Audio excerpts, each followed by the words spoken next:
حکومتیں اب ریگولیشن کی طرف جانا چاہتی ہیں، ریگولیٹ کرنا چاہتی ہیں، خود کاروبار نہیں چلانا چاہتی.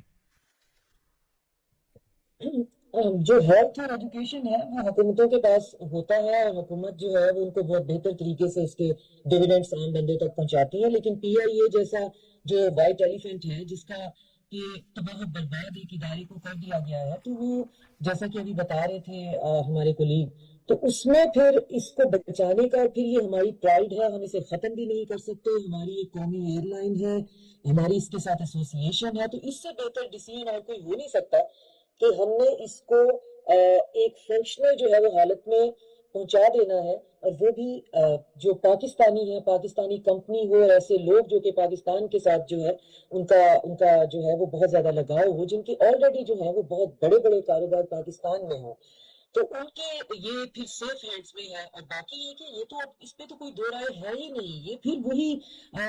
سوشل میڈیا ٹرولنگ ہی ہے کہ آپ کچھ بھی کر لیں اس پہ بات ضرور ہونی ہے. کوئی عقل رکھنے والا بندہ جو ہے وہ پی آئی اے یا اسٹیل مل کی بات کر لیں کہ ان کو کہے گا کہ یہ وائٹ ایلیفینٹ آپ گلے کے اندر یہ رکھیں اور اس کو پھر آپ یہ گھنٹہ بجاتے رہیں،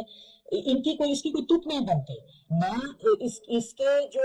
اخراجات ہیں وہ اتنے زیادہ ہیں، اور اس کے اندر پرابلمز اتنے زیادہ ہیں کہ وہ مینٹین ہو ہی نہیں سکتے، وہ کسی طریقے سے ان سبسیڈائز طریقوں سے مینٹین نہیں ہو سکتے. تو پھر اس کا حل پھر کیا ہے؟ آخر ہر مسئلے کا، ہر گھڑے سے نکلنے کا کوئی حل ہوتا ہے، اور اس سے بہتر کوئی حل نہیں ہے کہ ایسے لوگوں نے خریدا ہے جن کے پاس انویسٹمنٹ بھی ہے، جن کے پاس ویل پاور بھی ہے، اور جو پاکستان سے محبت بھی کرتے ہیں. تو ہمارا جو ایک ایسا ادارہ ہے جو ہماری پہچان ہے وہ سیف ہینڈز میں ہے. اور یقیناً ہمیں امید رکھنی چاہیے کہ جیسے وہ اپنے باقی بزنس وینچر چلا رہے ہیں، وہ اس بزنس کو بھی چلائیں گے، اور اس سے نہ صرف یہ کہ خود فائدہ اٹھائیں گے بلکہ اس کی ساتھ کو بھی بحال کریں گے.